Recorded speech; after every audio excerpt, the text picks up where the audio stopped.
ছাড়তে দিবেন না, প্রত্যেকটা মানুষের বিচার করবেন। এবার আসেন, আমাদের দেশের রাষ্ট্র পরিচালনা চেঞ্জ হয়েছে, অর্থাৎ ক্ষমতার বদল হয়েছে। এই ক্ষমতা বদলের মালিক কে? আল্লাহ। কে? আল্লাহ।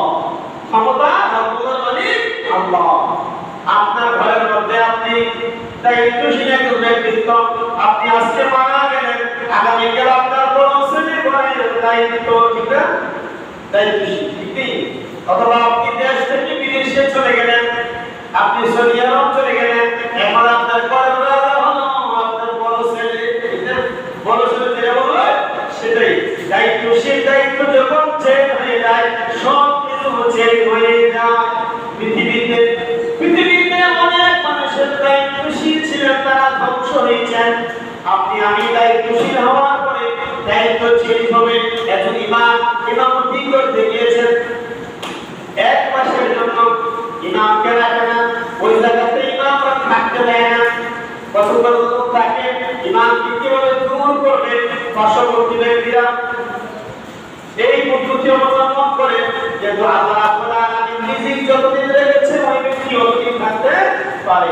আসলে আমাদের কিন্তু আছে কর্তব্য, হুজুর মানুষের দোষ ধরা, নিজের দোষটাকে গোপন রাখা, হুজুরের দোষ ধরা। আসলে আল্লাহ রাব্বুল আলামিন এদেরকে হেদায়েত দান করার সকলে বলি আমিন। আমি যে কথা বলছিলাম, দায়িত্বশীলের কথা বলেছিলাম, দায়িত্ব মানে ক্ষমতার বিষয়।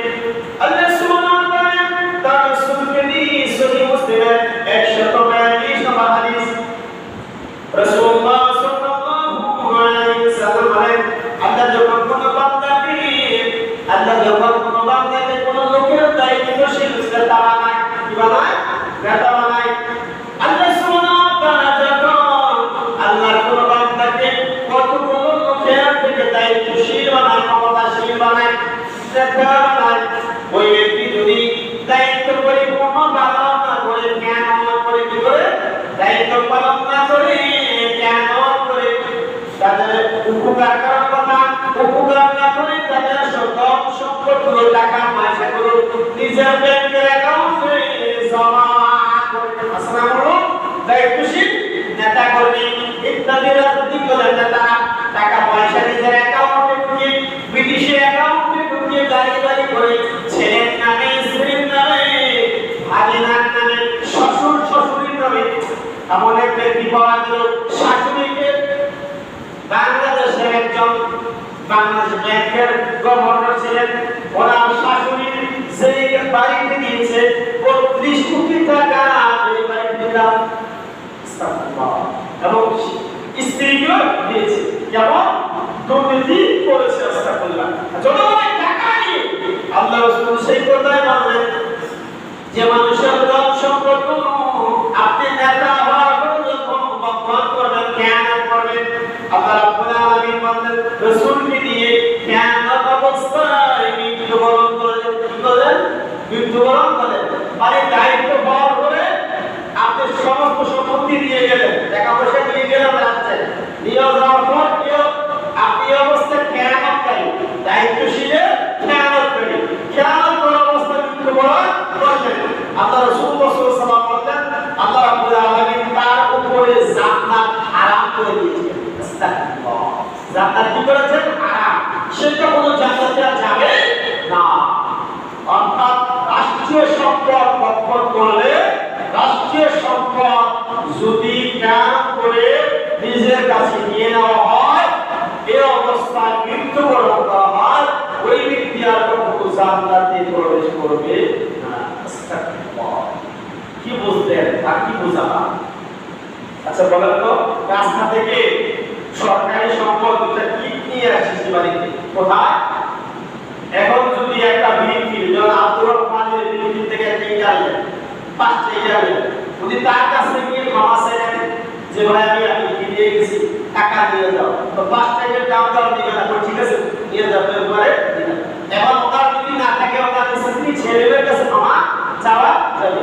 এখন যে রাষ্ট্রের সম্পদ, রাষ্ট্রীয় সারা বাংলাদেশের জনগণের সম্পদ, আপনি 5টা 2টা ইটা আনলেন, আপনি শান্তিটা রোড থেকে, এখন পর্যন্ত কার কাছ থেকে ক্ষমা আনলেন? কিয়ামতের ময়দানে আপনিও ওই কাতারের একজন।